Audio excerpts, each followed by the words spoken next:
Welcome to our channel.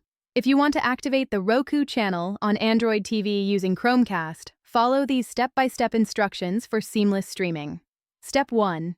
Ensure your Android TV device and Chromecast are both connected to the same Wi-Fi network. This is essential for casting functionality. Step 2. On your Android TV, go to the Google Play Store and search for the Roku Channel app. Download and install it if it's not already available. Step 3. Alternatively, on your mobile device, download the Roku Channel app from the Google Play Store or Apple App Store. Step 4. Open the Roku Channel app on your mobile device. If you don't have a Roku account yet, you'll need to create one for free. Step 5. Browse the content available on the Roku Channel. The service offers thousands of free movies and TV shows, plus premium subscriptions. Step 6. Tap the cast icon in the upper corner of the app. This icon looks like a TV screen with a Wi-Fi signal in the corner.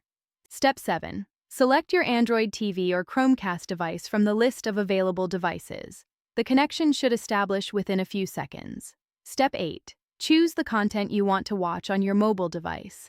It will automatically play on your TV through Chromecast. You can control playback from your phone while enjoying content on the big screen.